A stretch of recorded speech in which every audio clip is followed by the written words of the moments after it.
Ukraine युद्ध को शुरू हुए 2 महीने से भी ज्यादा वक्त हो चला है।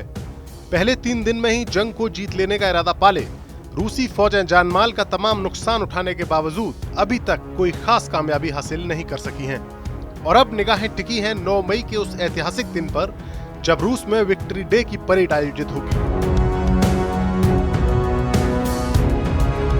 ये परेड रूस के गौरव के तौर पर मनाई जाती है क्योंकि इसी दिन 1945 में जर्मनी की सेना ने दूसरे विश्व युद्ध के दौरान रूसी सेना के सामने सरेंडर किया था।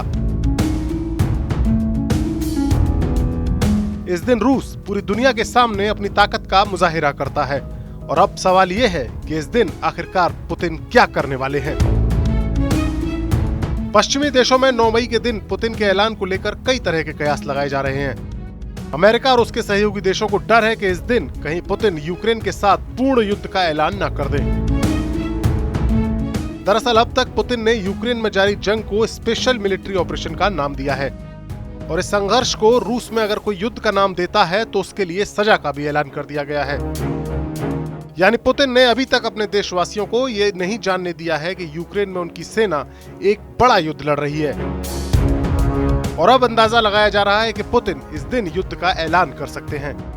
इस युद्ध में रूस का खुलकर विरोध कर रहे देश ब्रिटेन के रक्षा मंत्री बेन वेलिस ने एक इंटरव्यू में कहा है कि उन्हें लगता है कि इस दिन पुतिन अपनी देश की जनता को कहेंगे कि यूक्रेन के नाजी शासन के खिलाफ हम युद्ध करने जा रहे हैं और इसके लिए हमारी फौजों को और ज्यादा ताकत की जरूरत है। उनका मानना है कि ऐसा करके पुतिन को यूक्रेन युद्ध के लिए अपनी जनता का बड़ा समर्थन भी हासिल होगा और अपनी सेना के मास मोबिलाइजेशन में भी मदद मिलेगी। वहीं दूसरी ओर एक कयास ये भी लगाया जा रहा है कि विक्ट्री डे के दिन पुतिन यूक्रेन में अपने इस कथित मिलिट्री ऑपरेशन की जीत का ऐलान कर सकते हैं। अंदाजा लगाया जा रहा है कि पुतिन इस दिन यूक्रेन के डोनबास इलाके के लुहांस और दोनेत्स्क इलाकों को रूस में मिलाने की घोषणा कर सकते हैं।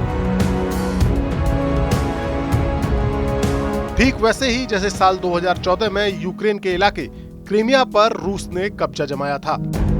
हालांकि लुहांस और दोनेत्स्क वो इलाके हैं जहां प्रो रशियन लड़ाके लंबे वक्त से यूक्रेन के साथ जंग लड़ रहे थे और 24 फरवरी के दिन युद्ध के आगाज से एन पहले पुतिन ने इन दोनों इलाकों को आजाद देश के तौर पर मान्यता दी थी।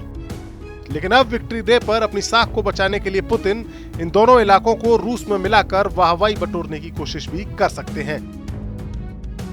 हालांकि इस जंग में पुतिन काफी नुकसान उठा चुके हैं। पश्चिमी देशों का दावा है कि इस युद्ध में अब तक कम से कम 10,000 रूसी सैनिक मारे जा चुके हैं और भारी संख्या में उसके टैंक्स और फाइटर एयरक्राफ्ट नष्ट हो चुके हैं।